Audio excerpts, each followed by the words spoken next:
My name is Paul, I'm an alcoholic. It's good to be here and it's good to be sober, and I want to thank the committee for giving me the opportunity in some small part of the service here tonight. And my first thought is there anybody in Minneapolis that's not here tonight, you know?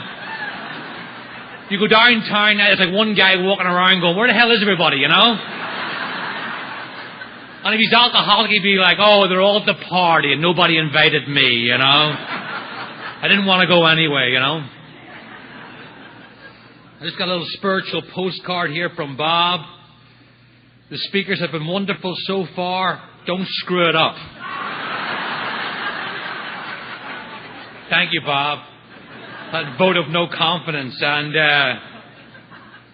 it's something to be, you know, we say here, oh, you're a good speaker and you're a good speaker. But I run with some people who, they're non-alcoholics. And they think being a good speaker in Alcoholics Anonymous is like being the tallest of the seven dwarfs, you know? Kind of a like cachet in here, but doesn't go too far out there, you know. And talking about ego deflation, I called my sponsor tonight. I always do. We get into this dog and pony show. He'll say, "Where are you?" I said, "I'm in Minneapolis." "Oh, you went all the way to Minneapolis to talk? How far would you go to listen?"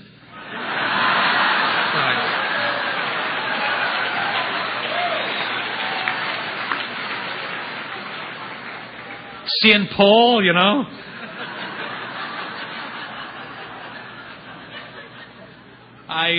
But I told him how much he mattered to me, which is really a step forward for me in Alcoholics Anonymous.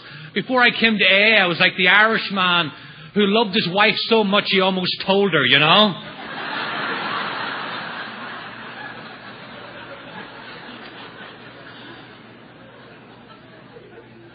And speaking about ego deflation, I was at a conference there recently, and this guy came up to me and he goes, "Are you Paul McQuaid?" And the good news about sobriety, I answered quickly and in the affirmative, you know. I said, "Yes, I am." Before I'd have been like, "Well, can I get back to you on that, you know?" And if I was Paul McQuaid, why do you want to know? And on the off chance that I am. He says, "Yes." He goes, "I just want to tell you, you saved my life." So my very shallow, low self-esteem starts to lift, and I go, "Pray tell more," you know, and hold nothing back, you know. And he says, "Yes, I was in a car, in a long car ride, and my wife and my mother-in-law were in the back seat, and they were arguing incessantly, like bickering back and forth. I couldn't take it anymore, and I always carry some ASCDs in the glove box, and I reached in and I grabbed one, I stuck it in, and it was you speaking." So right away, now they talk about Nay about self-appointed expectations. This is what I think he's going to say. I think he's going to say, "Paul, the minute I put your CD in, and your melodic voice started to emanate from the speakers, it felt like the car was enveloped in a sense of serenity. A sense of peace and goodwill to all mankind washed over us. And it felt like the wheels lifted off the road and the car started to float down the road. And then the sunroof opened and a white dove came down and sat on my head. And I heard a voice saying, 'This is Paul, who I'm well pleased with.'"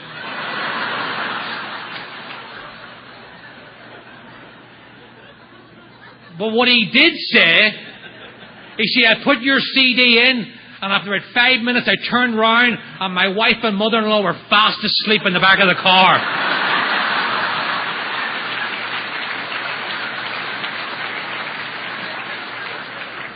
He goes, "Thanks a lot, you know."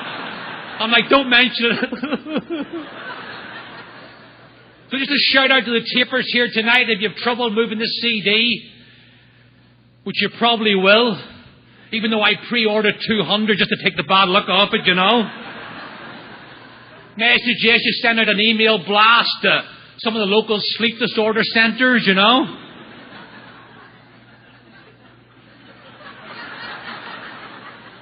Do you desire coma-like sleep? Help is on the way. Paul McQuaid, guaranteed to bring you from insomnia to narcolepsy in one listen, you know. And I can even write the reviews. This guy is so boring, he even put me to sleep.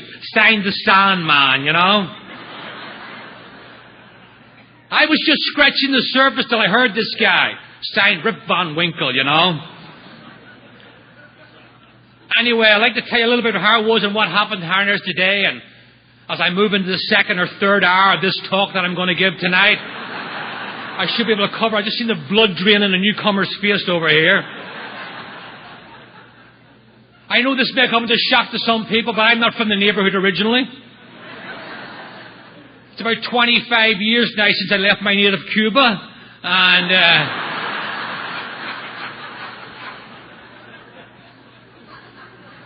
like Teresa was saying last time with the Irish, we talk pretty quick too, you know.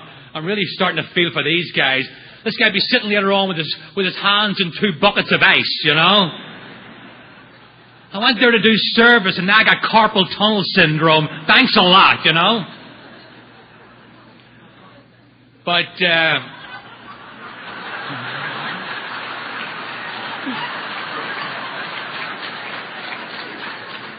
joint flex, what can I tell you, you know? But,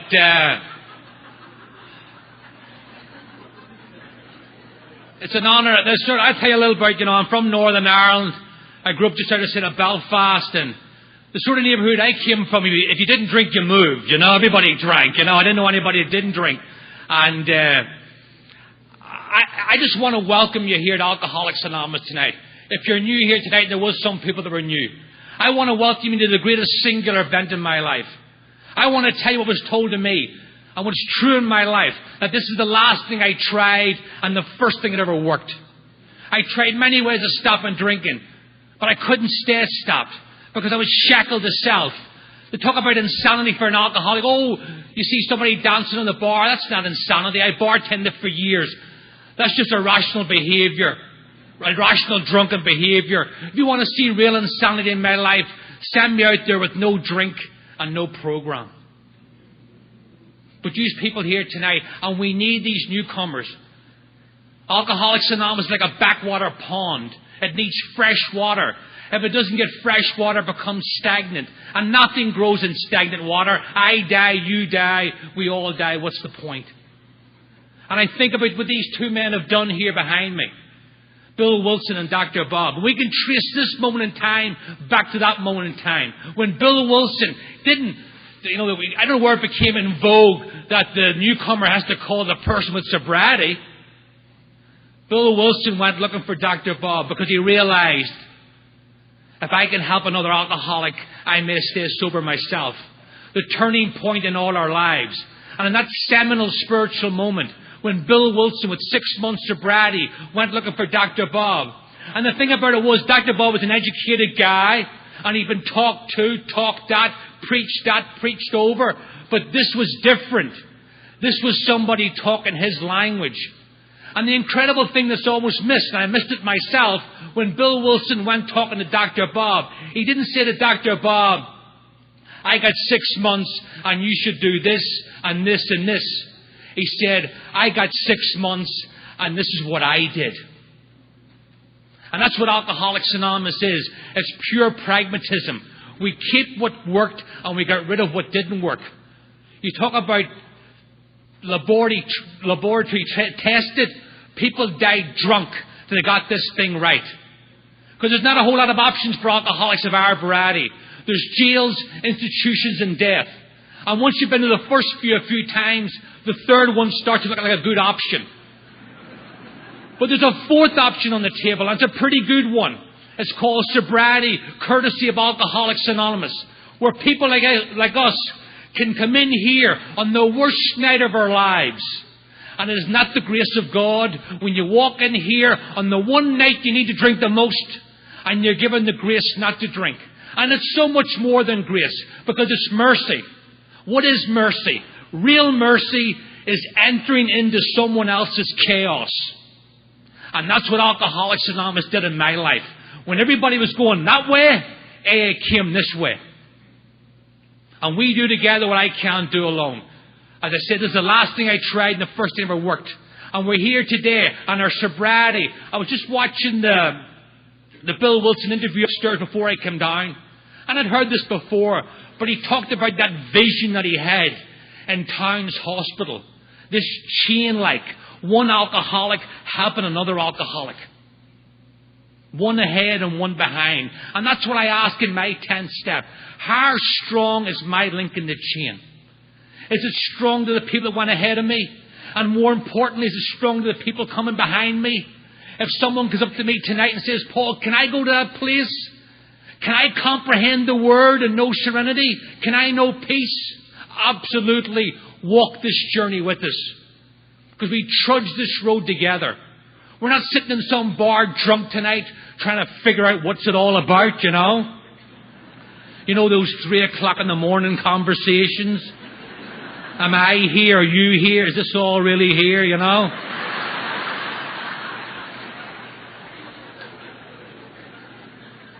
I know everything I need to know. I found out in Alcoholics Anonymous. My name is Paul and I'm an alcoholic.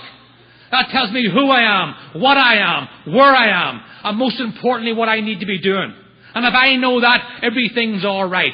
And when I'm all right, everything around me is all right too, even if it's not. Alcoholics Anonymous, by its very virtue, helped me to come to terms with my past so I could live in the present, which is the rest of today, for the future. What a program. I came in here just to stop drinking, and I got so much more. If you're new here tonight, I want to offer you what was offered to me. Hope in human form. That's what Alcoholics Anonymous is.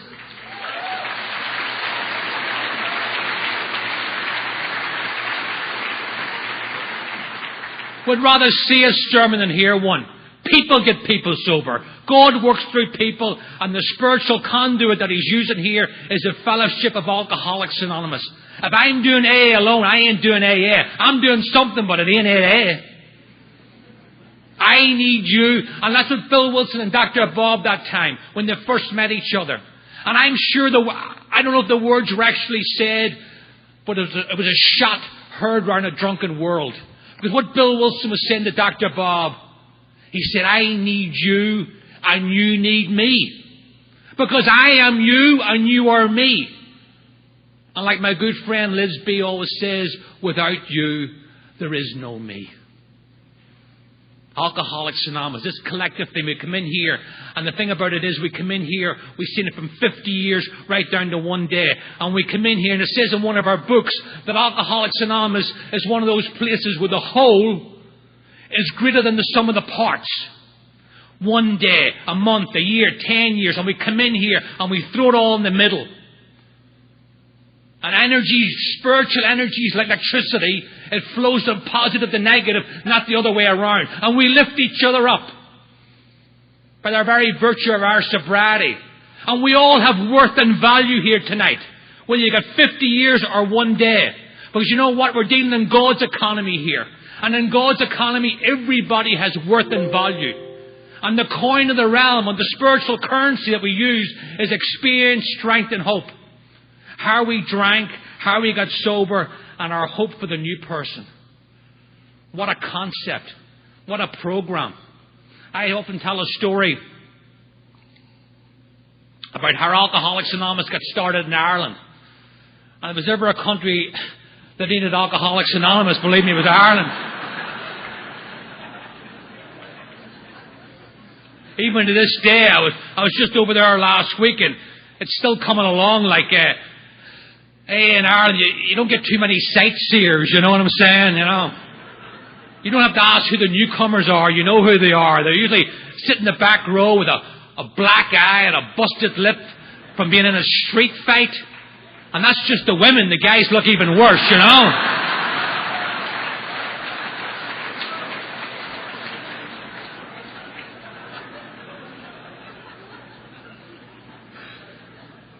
In 1946, there was no AA in Ireland. There was a guy who got sober. He was from Ireland. He got sober in Philadelphia. His name was Conor F.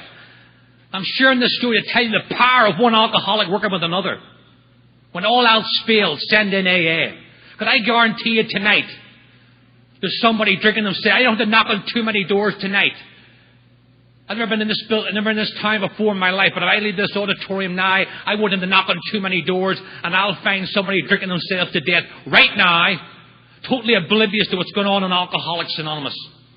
And the friends and the family, and welcome to Al-Anon tonight, who are standing around the bed saying, what should we do, and what should we call, and who should we call? And my program says, call me.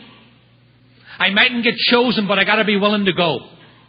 Because Alcoholics Anonymous knows what to do with the man or the woman on the bed. When all else fails, send in Alcoholics Anonymous. And that picture of the man on the bed, it sums up the whole spiritual virtues of Alcoholics Anonymous. You see the guy sitting on the bed, hunched in, shoulders, terror, frustration, bewilderment and despair. His very body language screaming off the painting. And the two people from AA leaning in, open, expansive. Please come with us. Walk this journey with us. And we said there in Ireland in 1946, this guy Conor F. had 2 years of sobriety. He went home to Ireland on a retirement vacation, and he realised there was no AA in Ireland. He sent a letter to General Service, and they said, well, why don't you start a meeting? And they sent him a startup package. And a bit like Bill Wilson 10 or 11 years earlier, he ran around, got a lot of closed doors, a lot of whatever. And finally he met a woman, just like Henrietta Seiberling. Her name was Eva Jennings, a non-alcoholic. And she says, I know a doctor who works with alcoholics. And he got talking to this doctor, and this doctor says, I work with alcoholics, and I haven't even heard of AA. But I'll tell you what, we got a guy down in one of the beds down here. His name is Richard P. This guy's been detoxed 25 or 30 times. You make any impression on him, I'll give you the full support of this hospital. Conor F. went down to the guy's room and did what I'm going to try to do tonight. Shared experience, strength and hope. Harry drank. Harry got sober. And the hope for the man in the bed. Richard P., just like Dr. Bob, had been talked to, talked at, preached over. But this was different. This was somebody eyeball to eyeball. This was somebody who knew his language. This was the language of the heart. That thing that we have here together where we understand each other. I mightn't have stood next to you drinking in the bar, but when you say you're an alcoholic, I know enough. I know you've experienced terror, frustration, bewilderment and despair. I know you put a drink to your lips as the tears roll down your face. I know, like in my case, you drank against your own will, for God's sake. I know that quicksand stretched all around you on many occasions. And Richard P. realised this guy was talking his language, and he got out of his bed. And this guy was sometimes getting drunk on the way home from the hospital, and he got out of the bed, and he left and never took another drink to the day he died in 1973. That's the power of Alcoholics Anonymous.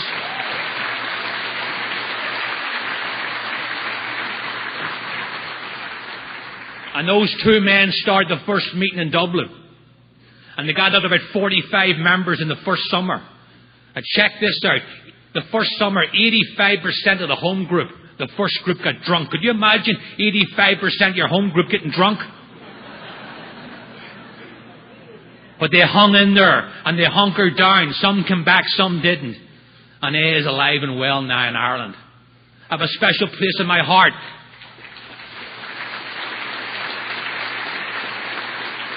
I have a special place in my heart for AA in Ireland. I was over there last week. My brother's got about 16 years. I'm from the north of Ireland, outside of Belfast.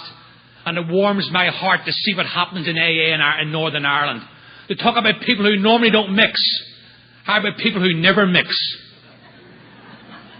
But there's one place that they mix. In Alcoholics Anonymous. I've been at AA meetings in some of the darkest days of the Troubles. Things are peaceful now. But when things were rough, and there was one place that people would come together, and it was Alcoholics Anonymous.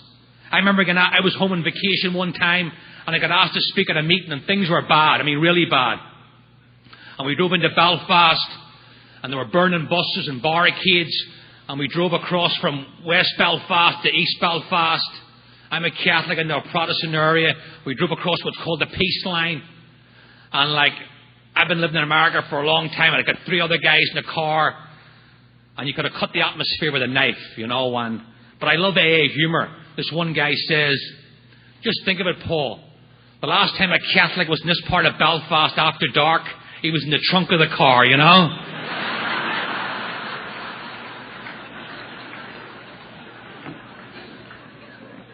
So we went to the meeting, and these guys realized the commitment that we'd taken under the circumstances. And no words were said, but a firm handshake. And I laughed. There's all these kids hanging around, and they got a thing called joyriding with the steel cars, drag them around and burn them.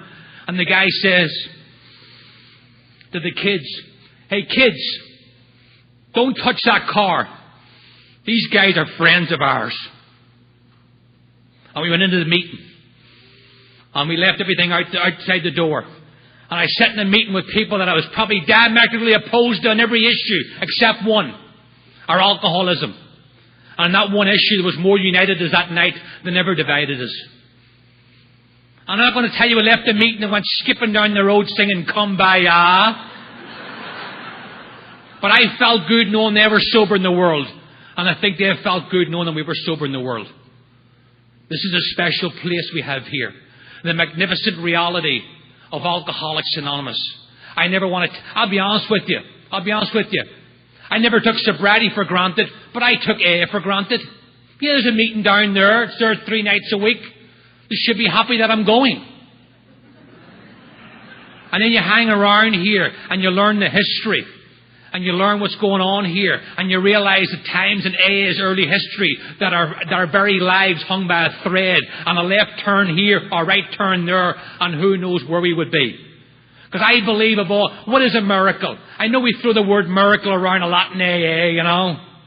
I got up this morning, had a bagel, it was a miracle. It had cream cheese, another miracle. What is a miracle? A miracle is a complete reversal of the upheaval of the laws of nature. It's in my nature to be drunk right now, and I'm not. Now, how did that happen? It didn't happen because of me. It happened because of Alcoholics Anonymous. That first word of the first step, we. I drink, we stay sober. And this wonderful thing, and there's a guy that speaks, Guy Tom, and I like what he says. He says, and I'll echo those words because they're so true. Personally, and I'll speak in the singular, and I'm so glad we talked about, the history was talked about here. I don't want this thing going down on my watch. I want this thing to be around for a long, long time.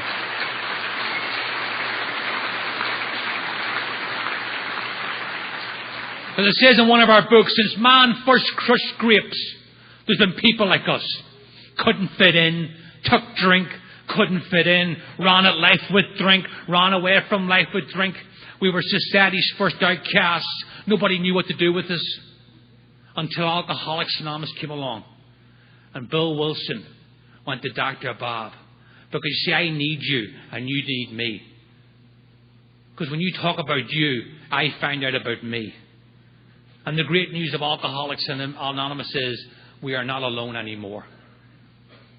You know, and in my own life, you know, I used to get into a lot of mental gymnastics when I first came to Alcoholics Anonymous. Why did I become an alcoholic? Where did I become an alcoholic? When did I become an alcoholic?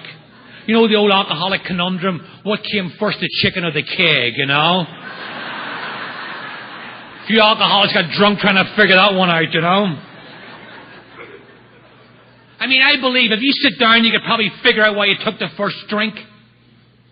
Intellectual curiosity, rite of passage, peer pressure. But why the compulsive drinking? I sat down with 4 or 5 guys my first night drinking. We whacked up a couple of cases of beer. Why was I the one guy? I know them to this day. Why was I the one guy that destroyed his life over and over and over again? I don't know. If you're looking the answer to that question, I don't know. I don't know why I became an alcoholic and those other guys didn't. But I'll tell you, I know why I stopped drinking. I stopped drinking. And when I came to Alcoholics Anonymous, I heard these 3 words.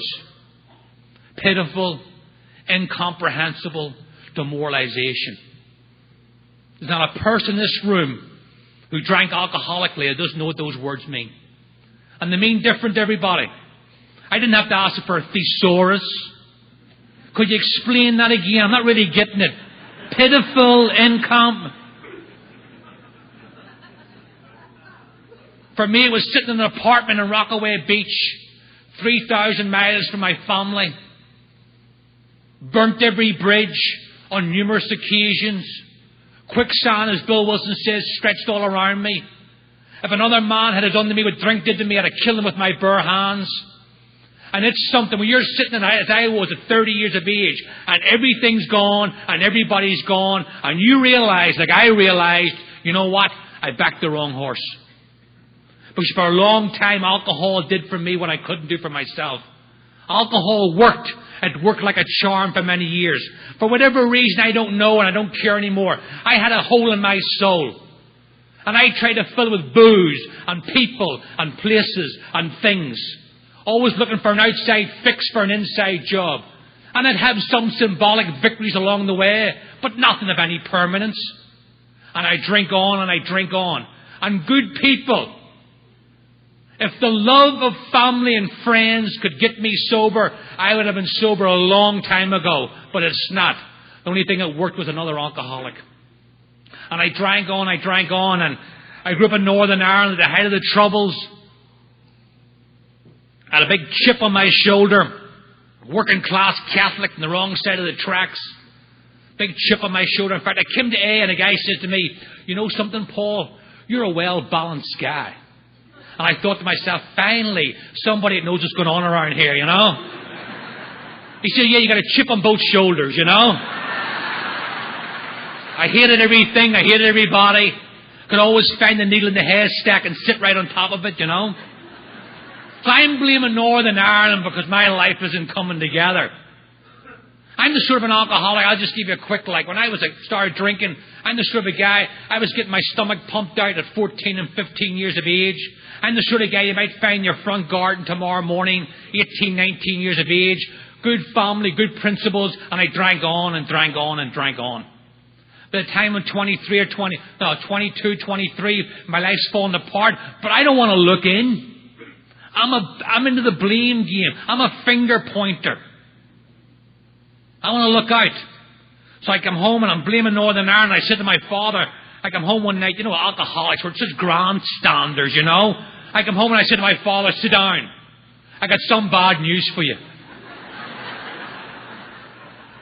I said, "I'm going to America and don't try and talk me out of it." He says, "Talk you out of it? I'll help you pack. When are you going?" "On you go, Columbus. Let me give you some fatherly advice. Turn left at Greenland, you know."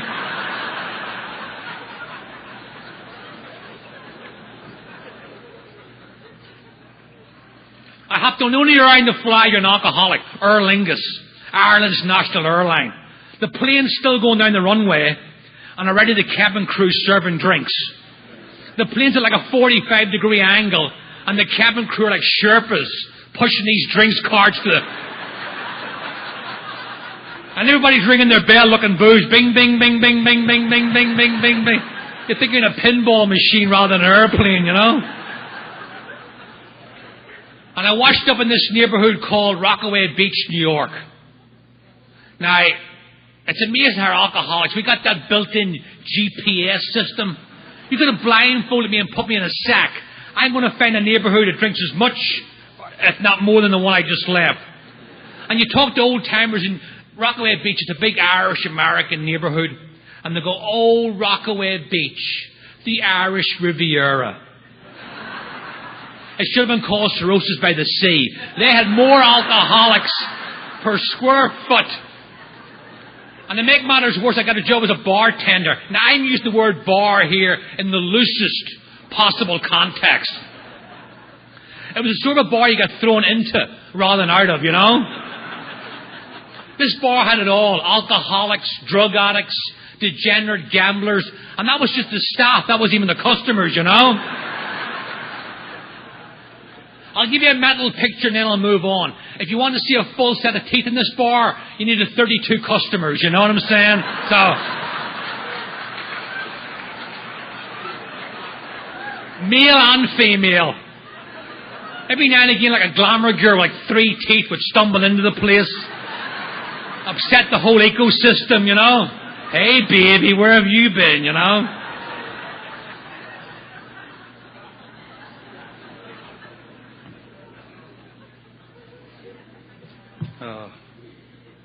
But water finds its own level, and so do alcoholics. There's a lot of crazy drinking in this bar. And what that helped me to do, get guys drinking first thing in the morning. And the story of my life, I would draw all these imaginary lines in the sand. If I drink in the morning, I was a morning drinker for years. The only fact that I could operate in that job, I was in a job where I could walk behind the bar at 6 o'clock at night, and the first drink I poured was mine. So every line I would draw in the sand, I would reach it, feel comfortable, and step over it. I think that's called denial for the alcoholic. But alcohol is cunning, baffling, and powerful, and above all is patient. If you be alcoholic, it'll get you, and it got me but good. The worst years of my drinking, 27 to 30, were after I made a firm conviction not to drink anymore. The worst years. The time I was 26 or 27, I'm hitting hospitals. I'm having convulsions, seizures, round-the-clock drunks. And you know the equation. The drunks get longer and the period between them gets shorter. And to reach that point, I'm really trying to stop drinking. I'm doing a lot of things it talks about in chapter 3. I'll stop for this and I'll stop for this. And I'm making oaths and proclamations. And there wasn't many around, but any that were, I'm swearing in your life and I'm swearing in mine. But I drink again and I drink again. And it's one more attempt at not drinking, followed by one more failure. Drinking, followed by one more attempt at not drinking, ad infinitum, as our book says. I lived in that terrible place, that round-the-clock drinking. I love that iconic scene in that movie, The Lost Weekend, when Ray Milland wakes up and he knows he's got a second bottle and he's panicking for another drink. And then he looks up and he sees it in the light fixture and the bottle is casting a shadow across the ceiling. Now, Billy Wilder, the director, wasn't an alcoholic, but he knew about imagery. Living under the shadow of a whiskey bottle. I lived under the shadow of a whiskey bottle for many years. Not tonight. Not tonight, my friends. We're living in the sunlight of the Spirit here in Alcoholics Anonymous.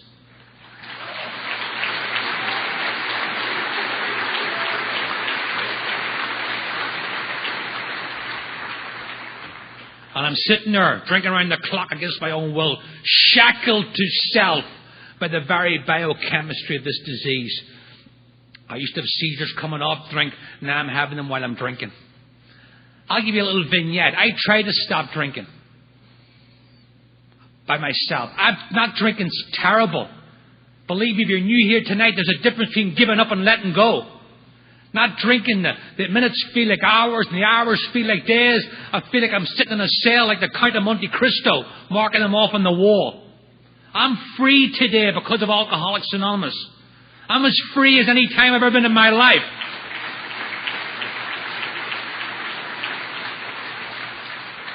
I'm from Northern Ireland. We sang about freedom. We marched. We fought in the streets for freedom.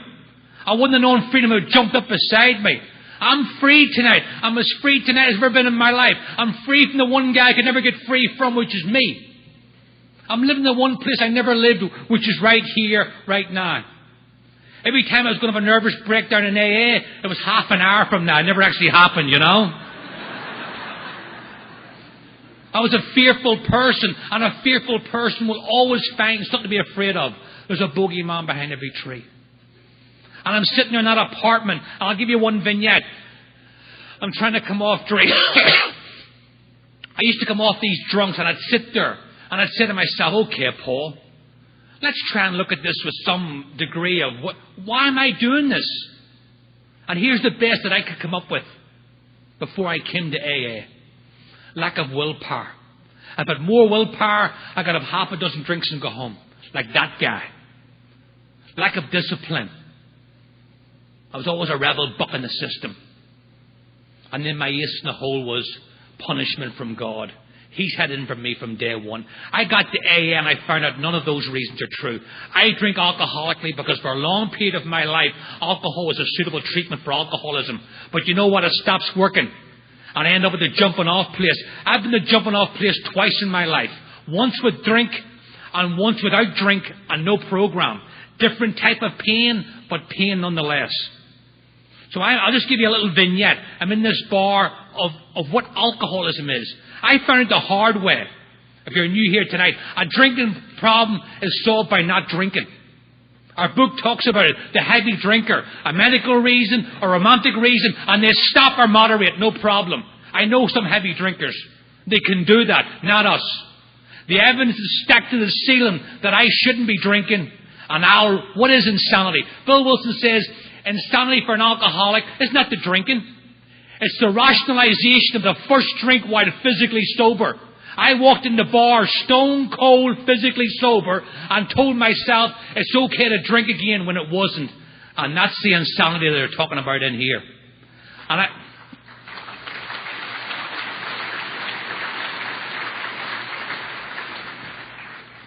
I'm in this bar drinking one night. I collapsed in an alcoholic seizure. I woke up in a hospital where I'd been before, in a restraining sheet, strapped down. And they give me some Librium to get me up the ceiling. And a couple of days later, there's a person at my bedside who mattered a lot in my life at that time. And I wasn't trying to be cinematic, but I took her hand and I says, I don't know why I can't drink, but it's obvious I can't drink, and I will never drink again. If you'd have got an oath, I would have signed it in blood. Bob D says, Paul, that I put you on a lie detector, you would have passed with flying colours. And I would have, because I believed it. As much as I believed anything.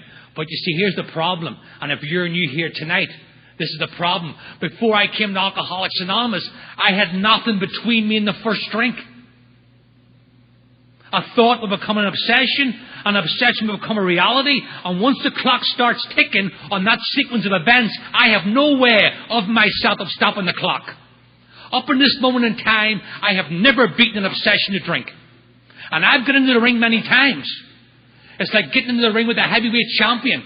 My 8-year-old daughter could say, Daddy, don't get in the ring. But don't get in the ring means don't take a drink, and I don't know how not to take a drink before I came to AA. So I get back in the ring, and I tell myself, it'll be different this time. I'll bob, and I'll weave, and I'll stay off the ropes.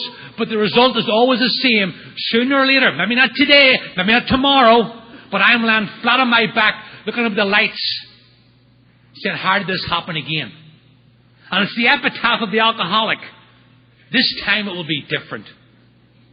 And I was in that hospital, and I left that hospital, and if you'd have told me I was going to drink again, I'd have said you're out of your mind. And if you're new here tonight, I implore you to get something between you and the first drink. And maybe you're saying, I just got one day, this all seems very complicated. Believe me, we have a symbol here in Alcoholics Anonymous, an emblem, and there's 3 parts to it: unity, service, and recovery. And I believe you can put all 3 parts into your life from your very first meeting. Unity. We do together what I can't do alone. Many meetings make it easy, few make it hard, none make it impossible. I got to be here. Service. Heard a guy, Sandy B, say one day, the highest paid grade in Alcoholics Anonymous is serving. Why? Our book talks about it. I'm shackled to self, driven by 100 forms of it. My holy trinity is me, me, me. If you put away one more chair than when you sat on, congratulations, you're doing service. Recovery. Maybe the steps seem like a foreign concept. We got slogans. Live and let live. Easy does it. One day at a time. They were like the banisters to the steps for me. So I believe you can put all 3 parts into your life from your very first meeting. And I'm going to tell you something. And I'm talking here, not in the theoretical. I'm talking in the pragmatic. You can stay dry on 2 parts of the triangle. You may even stay dry on 1 part of the triangle. But if you want to be sober, if you want to experience what's on offer here, it's been my experience, I had to put all 3 parts into my life. Hey.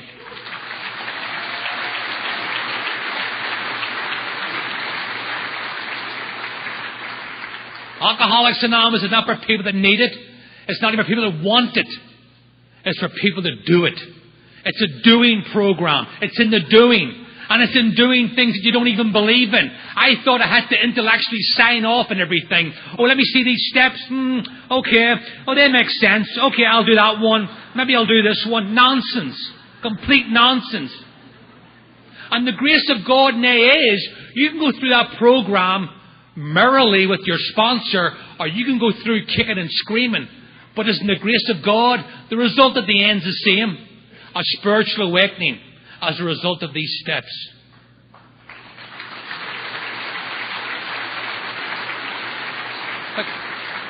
But what is Alcoholics Anonymous, if you're new here tonight? People say, oh, you're just an arm's length away from a drink. I suppose that's true. I'm 12 steps away from a drink. And that's a long, long way from when I first came in here.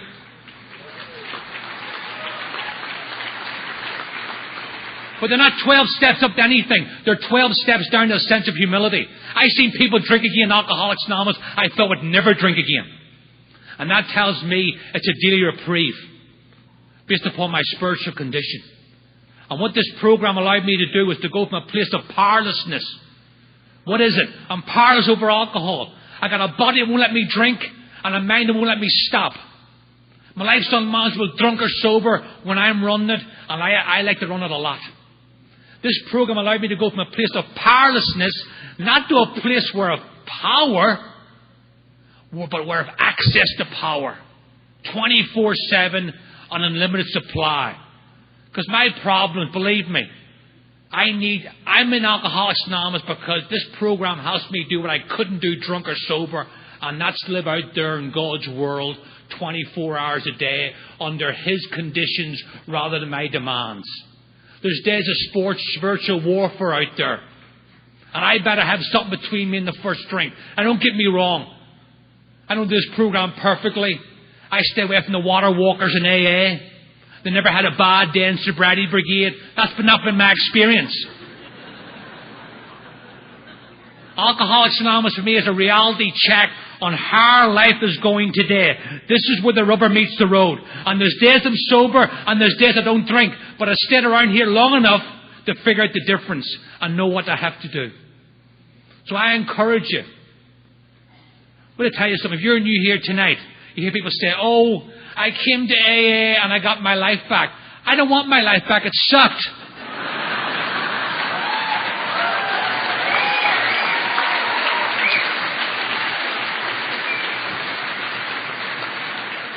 I'm like, if you want to go right ahead. I had it for 30 years. I could do nothing with it, you know. Are there people in my life today when I was drinking? Absolutely, but things are different today. Like the story I used to read my little daughter going to bed. The world out there, which it will, can huff and it can puff. But if I stay close to the principles of Alcoholics Anonymous, my sober house doesn't have to blow down. And where were we before we came to AA? We were lost out there in a sea of booze. And there was any coordinates, it was pain and misery. And every now and again, because we're great starters, we'd wash up on dry land and start to get things going again. But everything was built on sand. No permanence. And the first drink always came along. And we're washed out with more debris than the last time. That's not the way it is today. If I stay close to these principles of Alcoholics Anonymous. So if you're new here, I encourage you to get something between you and the first drink. And for me, as I said there, I came out of that hospital, and I'll just sum up the difference between a heavy drinker and alcoholism. And the insanity of alcoholism, as I said earlier, it's not those crazy things I do when I'm drinking. It's those times when I'm not drinking. And I'm shackled to self. And something's not right. And I don't know what it is. And I can never put my finger on it, but something's just not right. And I'm out there and people are saying to me, I'm thinking I'm not drinking. And it's a funny type of insanity. It's not some Victorian halls of Bedlam where you see somebody really crazy in some Thomas Hardy novel and you go, there's somebody really... It's not that type. It's this long... In my case, I would go off drinking. I'm off a week or two and it's this long, slow, prolonged internal scream. And here's what happens to me when I go out there with no drink and no program. About a week goes by, I get this stone in my shoe. I don't know where it comes from, but it's there. 2 weeks go by, I get a knot in my stomach. 3 weeks go by, the top button feels tight all the time. A month goes by, it feels like everybody's on my case. Even if they're not, put an X in the calendar, I'm drinking again, because I can't live under those conditions. Now, that's not a drinking problem. I haven't had a drink in my body for 30 days. That's a living sober problem. And I need the 12 steps to alleviate that. Nothing else. And I've tried every other way of experiencing peace and joy. And I'll settle. Happiness for me is overrated. I'll settle for peace of mind. And the only thing that's worked in my life, and I would try everything else, believe me. I remember coming to Alcoholics Anonymous. I was 2.5 years off drink, no program. I came into Alcoholics Anonymous. I didn't owe very much money. Within 2.5 years, I was thousands upon thousands of dollars in debt. And I know why today. I was still trying to fill the hole in my soul. There's not enough stuff out there to fill the hole in my soul. I take a trip to the Caribbean. I feel good for a few days. But I always end up back shackled to self. A bad jacket, feel good for half an hour. But the man in the glass, I can't get away from him 24/7. The only thing that's worked in my life is putting those steps. Now, I'm not saying the steps are the panacea for every problem you're going to have, but they brought me to a point in recovery where I could decide what was my work, what was God's work, and if I needed outside help. But first things first, I had to apply the steps to my life. And I drank again after that. After coming out of that hospital. And that woman says to me, I got to get away from you before I end up in an asylum. And I say what alcoholics say. I don't need you. I don't need nobody. And that's why I have a deep affection for Al-Anon here tonight. Because that's what we do to people. We just squeeze and squeeze and squeeze till they're like, go and drink or go and don't drink. But you must leave my life. That's what we do to people. If you come into my sphere of influence, you're going down. I'll take you down with me. That's my alcoholism. I'm not proud of that, but that's the truth here tonight. But I'm here to tell you, as far as you go with drink, you can come back up and then some in Alcoholics Anonymous. I'm not going to stand up here like some snake oil salesman in a travelling medicine show and promise you the moon and the stars. There's things I lost through drinking. They ain't coming back. And there's things you lost through drinking and they're not coming back either. But because of this program, I can live with my past. Who among us could live with the guilt and the shame and remorse if it wasn't for the 12 steps? I wasn't a sociopath. I knew the bridges I burned. I knew the damage I did. I didn't have to hire a team of detectives when it came to step 4. Trying to figure out who these people are. Can you help me? I knew who they were. They visited me every night. Lying there cringing in the dark with the could-haves and the should-haves and the would-haves. Broken promises, slammed doors. Different countries, different continents. And then I realized in Alcoholics Anonymous that every time I ran away from life, I was the guy firing the starting pistol. And they allowed me to step up and look at my part in my life. And if you're new here tonight, you're going to have to do that too. And I encourage you with the steps of Alcoholics Anonymous. We give each other those coins. To thy own self be true. And the truth will set you free. And I'm here to tell you, those people that are new here tonight that stood up, nobody can live your life, only you. We need you to live the life that you are meant to have. I believe there's a miracle here with your name on it. Nobody can take it from you. Nobody can take it for you. Come up and get the life that your higher power always wanted you to have.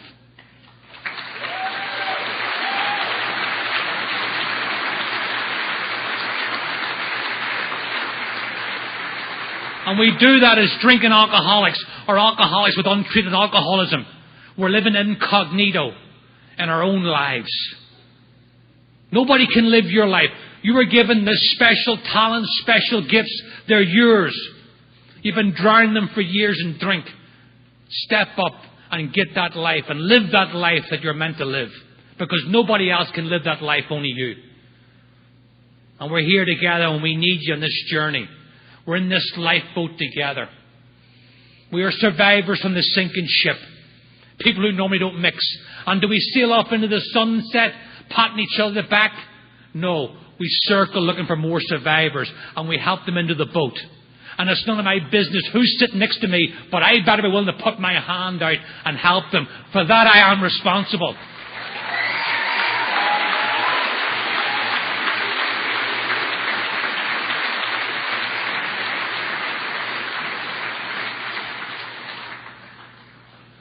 And I came into Alcoholics Anonymous. I drank again after that. I drank for 3 more years after that, bottoms to bottoms. But I came into Alcoholics Anonymous. I was a 12-step guy who saved my life in the old South Bronx group. And they had a mantra, we don't give up on anybody. And these guys came and they carried this message. My message might even keep me sober. They carried this message. With one alcoholic working with another. And that's what Dr. Bob said, right? When he said more than 3 minutes, and I've said here in 50 minutes, when he said at the 1950 convention, you take all this away, and what do you come down to? You come down to love and service. One alcoholic helping another. We all know what love is, and we all know what service is. And he was the MVP of 12-steppers. 5,000 drunks in 15 years. Nobody can touch those numbers. So he knew what he was talking about. Love and service. And that's what those guys did to me. Busy men took time out of their busy lives to carry this message to me. And they brought me to Alcoholics Anonymous, the greatest singular event in my life. But the only problem was, I came in here, and it talks about in our book, contempt prior to investigation. You're looking at it. I looked at these steps, and there was people talking about the problem and the solution, and how to go from the problem to the solution. But as Chuck Chamberlain used to say, you'll eventually hear what you came here to hear, and you'll eventually see what you came here to see. But you have to have eyes to see and ears to hear, and I had neither. And I sat around here. I looked at those steps.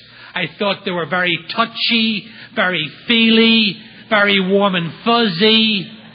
I do these steps, the next thing I'll be wearing flip-flops in the winter time.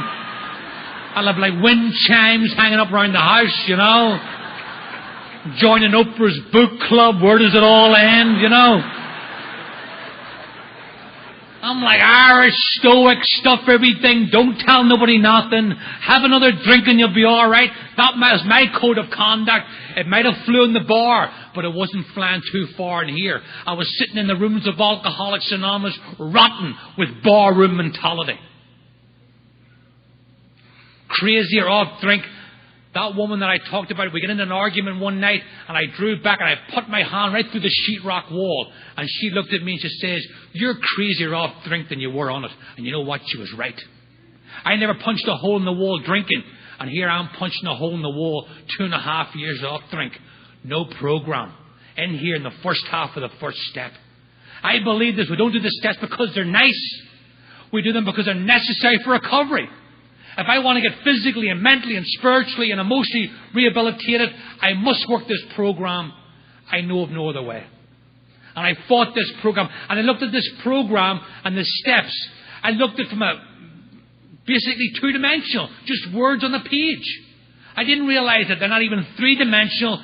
They're actually 4th dimension. It talks about, we read it, God, may you find him now. And that was the one place that I'd never lived. Right here, right now. I was in the past full of guilt and shame and remorse. I was in tomorrow full of fear. Every now and again I'd wander through the present. What's this place? Oh, let me get the hell out of here, you know? Right?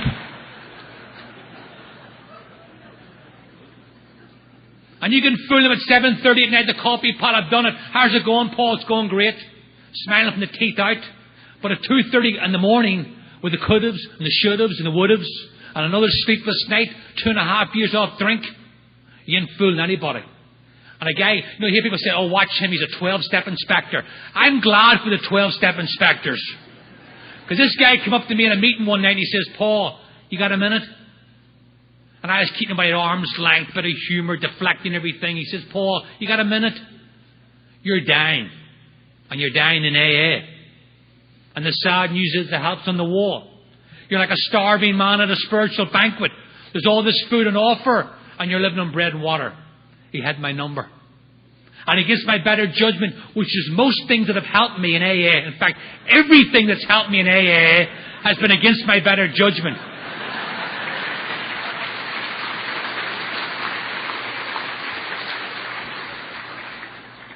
And I fought this program. I know it's a 12-step program. There's no one-trick ponies. I was joking with Doug the other night. And I had this 4th step built up and built up. I don't know why. I know I bought into every negative thing I heard about the 4th step. And I fought it and fought it and fought it. And I'm 2.5 years off drink. And my sponsor's like, Paul, we got to move through this program because he says, you've made a decision, but you're not backing up. He says, do you want God's will in your life? I said, absolutely, I want God's will in my life. Who doesn't want God's will in their life? For God's sake, you know? He said, well, you got to get rid of the things that are blocking God's will from your life. Do you know what's blocking God's will from your life? No. Resentments, harms, fears, defects of character, shortcomings. You tell me you want to have a relationship with Him. I believe He wants to have a relationship with you. But how can the sunlight of the Spirit come in when you have all this stuff in the way? And that made sense to me. That was a metaphor I could get my head around. So I'm going to do this 4th step, and I'm finally going to do this 4th step. You see, I'm an alcoholic. I fought this 4th step for so long, and then I said to myself, they want me to do a 4th step? I'm going to do the best 4th step that anybody's ever done in the history of Alcoholics Anonymous. I'm going to do a 4th step where they're standing around the coffee pot going, did you hear about his 4th step? Was it really that good? Oh, I heard it was a spiritual masterpiece. It had resentments and harms and things that you're afraid of and things that I'm afraid of and things we're all afraid of. It was a work of art. I want a newcomer to come up to me and go, excuse me, are you the guy that wrote that 4th step that everyone talks about? And I'd be like, why, yes I am. And yes I did. I really didn't take that long either. So I set to work, and my sponsor told me, Paul, it's like driving to Florida from New York. The big book of Alcoholics Anonymous will tell you exactly how to get there. Clear-cut directions. You cannot get lost. The 12 and 12, let's think of it as a spiritual guidebook that will tell you what you might see along the way. I'm thinking to myself, he's sober since 1961. I got like modern defects of character, you know. I found out the defects I have been around since the garden, but that's a story for another day. So I'm an alcoholic, you know. I can complicate a brown paper bag, so forget about just a piece of paper and a pen. I'm at home. I turned my apartment into what only can be described as a spiritual nerve center. I got like flip charts, magic markers, highlighters, 4 pots of coffee going. There's a guy, Scott R., said, you're like a dog running on linoleum. A lot of activity, but no progress, you know.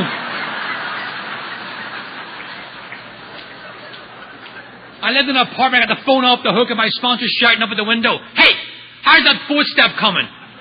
I'm like, oh, it's coming, man. It's a barn burner. It's coming. Because your phone's off the hook.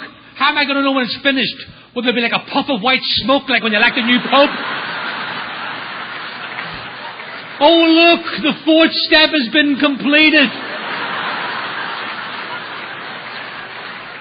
And there was rejoicing throughout the land, you know.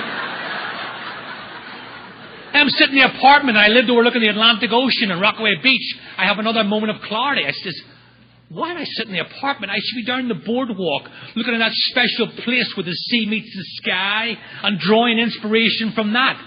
So I slimmed down the operation and took it down to the boardwalk, you know. So now I'm sitting on the boardwalk with my legal pad, my big blank legal pad. And I'm still into aesthetics. I'm trying to grow the columns really, really straight, you know. I'm stopping strangers. Excuse me, do these columns look perpendicular to you? They're like, those are wonderful. Who's your sponsor? Frank Lloyd Wright, you know?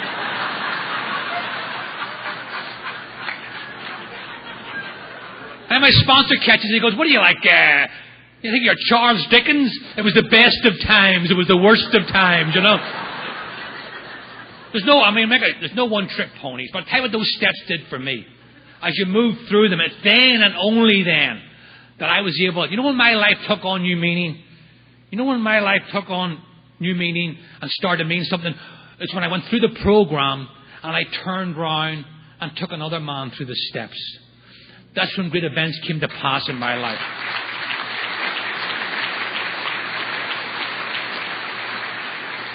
If I fail to enlarge upon my spiritual life, shame on me.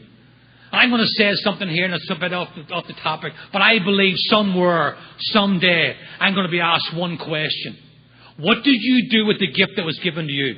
Well, I worked on myself, and then I worked on myself some more. I did some more self-actualization. No. What did you do with the gift that was given to you? Shame on me if I put it in my back pocket. If you're new here tonight,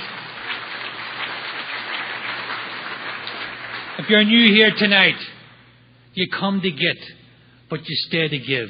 And it's in giving that one receives.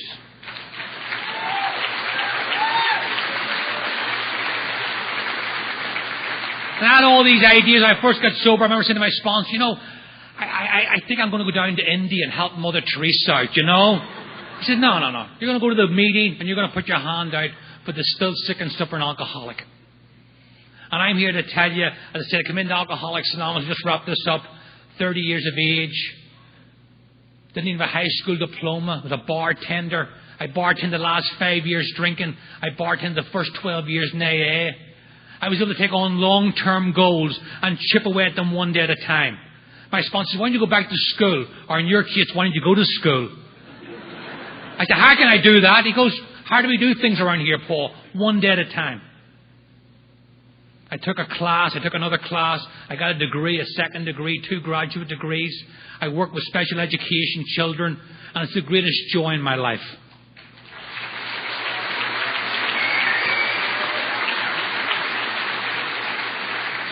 I go to these kids' houses, some of them who won't graduate, and I go into my Mickey Mouse problems and realise I get a full knowledge of my condition and what's really important and what's not important.